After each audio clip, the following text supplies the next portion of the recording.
Today we're talking to Bebe on talent, and we're going to go straight into our first question on talent and talent management. I mean, the first thing is that we don't know what we don't know. I mean, what we do know is that the world of work is probably going to be radically different. Sure. And so the first thing that we think about in the talent space is how do we build two things, resilience and agility, Right. because they go hand in hand. So there's been so much change already, but possibly there'll be much more change in the way that work is designed, in the way that organizations are designed to service that work, and in the way that we contract with people. At the moment, especially on the continent, we're still very traditional about ways of working, about remuneration for work and things like that. I had the opportunity, I think it was last year, through a program that a university and some consulting firm did to be engaged with young millennials, you know, like really young, bright people from across South African universities. And the first thing that just occurred to me is that we're not possibly speaking the same language, you know. But of course we're not. We're not. And so there's a huge, and so that's one truth. And then you step back and you think about Brexit, and you think about the implication of older people voting a certain path for younger people. Yep. And it makes you very kind of, it makes me as a talent manager very kind of aware of the limits of my competence when it comes to what work will look like in 2030. Sure. And so I don't think that I do my work thinking about 2030 as a goal, but I do my work thinking about how can we make organizations flexible, adaptive, resilient, and also how do we build in reflexive thinking? Right. So thinking about how we think. Yeah. So not just sort of binary A equals B, but a questioning and going beyond. So thinking and questioning and being courageous enough to challenge our models. It's not easy because the economy is tight and people need to make money now.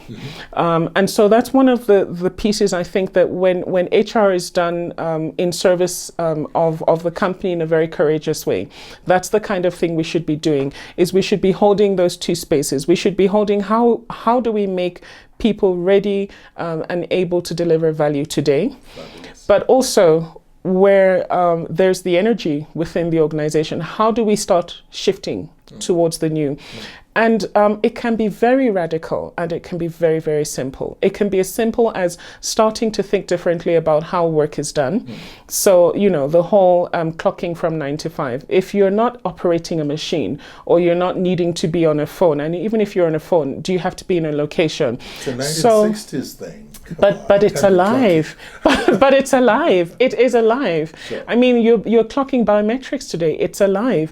And so just as simple as getting the organization to think about flexibility. Yeah. And not flexibility because women are mothers, because for some reason we've created this flexibility ghetto in the talent management space where we need agile working because women are mothers and they need to sort of exit off ramp and on ramp, so to speak.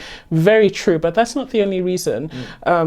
So how do we create flexibility so that people can work from home, reduce costs, have less office space that we need to manage and all those things?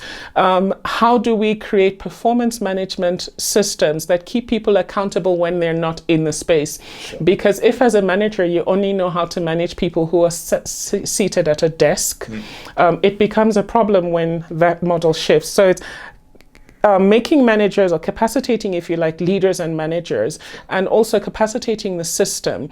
Again, simple things like the way we contract for work and how we think about HR contracts.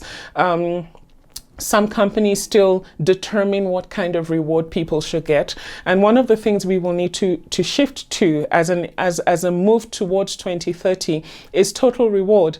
Look, you work for me, I give you some money. Whatever you want to do with it within the bounds of the law, is your concern. So we move away from prescribing how much you spend on medical aid, how much you spend on a car. It's insane in 2016 to be that paternalistic towards adults. Because what we then do is people check out of the responsibility for managing their careers, and it creates a challenge in the talent space, because we say your career is your own. Yeah, but not quite. I think the biggest shifts, to be honest, in preparation is readying managers, readying the system, and readying employees themselves. So for employees, it's especially, like you say, the Gen Xers, Gen Ys, to be okay with autonomy, because that generation, unless they've probably been very conscious about it for themselves, are not okay with giving or letting go of control. So getting employees okay with autonomy, getting managers okay with autonomy, getting the system to think about change, not as a negative force coming against them, but as a natural occurrence in life. And then what we do is think, navigate. So when we talk about leadership development, it's not your old assertiveness, though that is still relevant, or even worse, your sort of management 2x2.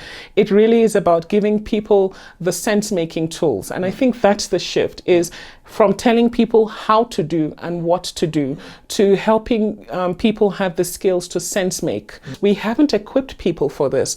We haven't equipped people to hold ambiguity and not lose themselves. Actually, this is not going to change, and this is not going to be resolved, but you still have to do all this other stuff. And so it's moving away from this, I get it, I don't get it, binary, or I like it, I don't like it, to doesn't matter whether I get it or not. It's happening.